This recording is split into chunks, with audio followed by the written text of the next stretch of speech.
السلام علیکم فرینڈز، میرا نام ہے اسامہ خان اور آپ دیکھ رہے ہیں یوخان اسٹوڈیو۔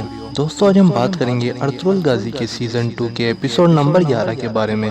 امید ہے آپ کو یہ ایپیسوڈ بہت پسند آئے گا۔ ہمارے نئے دوستوں سے گزارش ہے کہ وہ ہمارے چینل یوخان اسٹوڈیو کو سبسکرائب کر دیں اور بیل آئیکن کو بھی دبا دیں، جس سے انہیں ہماری نئی نئی ویڈیوز کی نوٹیفیکیشنز ملتی رہیں۔ تو چلیے شروع کرتے ہیں۔ ویورز، جیسا کہ آپ نے پچھلے ایپیسوڈ میں دیکھا کہ کیسے ارطغرل اپنے ساتھیوں کے ہمراہ قبیلے آ جاتے ہیں، تمام قبیلے والے ارطغرل کے نعرے بلند کرتے ہیں اور خوشی کے آنسو بہاتے ہیں، کیونکہ ان کو تو یہ خبر ملی تھی کہ ارطغرل مر چکے ہیں۔ لیکن جب وہ ارطغرل کو زندہ دیکھتے ہیں تو وہ بہت خوش ہوتے ہیں، لیکن قجاوج جب ارطغرل کو زندہ دیکھتا ہے تو وہ بہت حیران ہوتا ہے۔ وہ سوچتا ہے کہ یہ کیسے نویان کی کیس سے زندہ واپس آ گیا ہے۔ اس کے بعد ارطغرل دونوں قبیلے والوں سے مخاطب ہوتے ہیں اور کہتے ہیں، میرے پیچھے میرے جانبازوں پر سنگین الزامات لگائے گئے اور انہیں قبیلہ بدر کر دیا گیا۔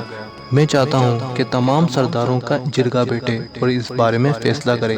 جب تک یہ میرے ساتھ ہی رہیں گے اور کوئی انہیں کچھ نہیں کہے گا، اگر کسی نے ان کے ساتھ برا کیا تو اس کا انجام بہت برا ہوگا۔ اس کے بعد ارطغرل اپنے ساتھیوں سے آرام کرنے کا کہتے ہیں اور خود حلیمہ سلطان کے پاس چلے جاتے ہیں۔ اور ادھر تیمور بہت غصہ ہوتا ہے، اسے ارطغرل کی باتیں بہت بری لگتی ہیں اور وہ سیدھا سردار خوشنود کے پاس جاتا ہے اور کہتا ہے، ایک تو ہم نے ان کائی قبیلے والوں کو پناہ دی، اوپر سے یہ ہمارے فیصلے ماننے سے انکار کر رہے ہیں۔ جس پر سردار خوشنود کہتے ہیں، تم غصہ نہ کرو، ارطغرل تمہارا بھائی ہے اور تمہیں تو خوش ہونا چاہیے کہ تمہارا بھائی زندہ واپس لوٹ آیا ہے۔ لیکن تیمور سردار خوشنود کی ایک بھی بات پر غور نہیں دیتا اور کہتا ہے، میں ارطغرل سے اس کا بدلہ ضرور لوں گا۔ دوسری طرف ارطغرل دمیر چچا کے پاس جاتے ہیں۔ دمیر چچا آئکس کی قبر پر فاتحہ خوانی کر رہے ہوتے ہیں۔ جب وہ ارطغرل کو زندہ دیکھتے ہیں تو وہ زاروں قطار رونے لگ جاتے ہیں اور ارطغرل کو اپنے گلے سے لگاتے ہیں اور کہتے ہیں، اللہ کا شکر ہے تم زندہ واپس آ گئے۔ اور ادھر تیمور اپنے سپاہیوں کو کائی قبیلے کے سپاہیوں پر نظر رکھنے، ان کو آپس میں لڑانے اور وقت پڑنے پر ساتھ ملانے کا حکم دیتا ہے۔ اور سردار خوشنود ارطغرل کے زندہ لوٹنے پر دعوت رکھتے ہیں اور ارطغرل سے کہتے ہیں، میں بہت خوش ہوں کہ آپ زندہ واپس لوٹ آئے۔ جس پر ارطغرل کہتے ہیں، میں آپ کا بہت شکر گزار ہوں کہ آپ نے میرے بھٹکے ہوئے قبیلے کو اپنے قبیلے میں پناہ دی۔ ادھر گندگدو تیمور سے کہتے ہیں، تیمور تم بہت اچھے ہو، لیکن تمہیں ارطغرل جیسا اچھا بننے میں ابھی وقت لگے گا۔ ارطغرل حلیمہ سلطان کو اپنے ساتھ بیتا واقعہ سناتے ہیں کہ کیسے ان کی جان ایک فقیر نے بچائی۔ جس پر حلیمہ سلطان کہتی ہیں، وہ فقیر کون تھا؟ ارطغرل حلیمہ سلطان سے کہتے ہیں، وہ فقیر جنگل کے اندر رہتا ہے، اس نے اپنا جنگل کے اندر گھر بنایا ہوا ہے۔ پھر حلیمہ سلطان ارطغرل سے کہتی ہیں، سب لوگ کہتے تھے کہ آپ مر چکے ہیں، لیکن میرا دل یہ ماننے کو تیار نہیں ہوتا تھا اور میں کہتی تھی کہ آپ ایک نہ ایک دن ضرور واپس آئیں گے۔ ارطغرل حلیمہ سے کہتے ہیں، تمہاری دعاؤں کی وجہ سے ہی میں تمہارے سامنے موجود ہوں۔ حلیمہ سلطان ارطغرل کا ہاتھ دیکھ کر کہتی ہیں، ان ظالموں نے نہ جانے آپ کے ساتھ کیا کیا ظلم کیے ہیں۔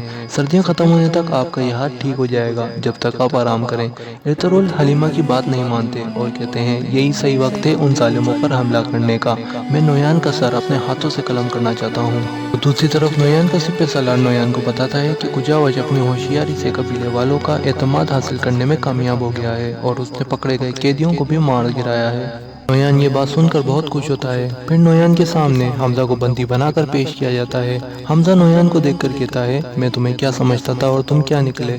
نویان حمزہ کو کہتا ہے، تمہارا ہماری قید میں خوش آمدید۔ دوستوں اگلے ایپیسوڈ میں ہی پتہ چلے گا کہ نویان حمزہ کا استعمال ارطغرل کو پکڑنے کے لیے کس طرح کرتا ہے۔ آج کے لیے اتنا ہی، امید ہے آپ کو یہ ایپیسوڈ بہت پسند آئے گا۔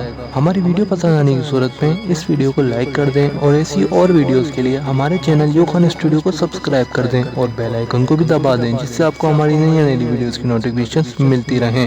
اگر آپ کے من میں کوئی سوال ہے تو کمنٹ سیکشن میں کمنٹ ضرور کریں۔ شکریہ، اللہ حافظ۔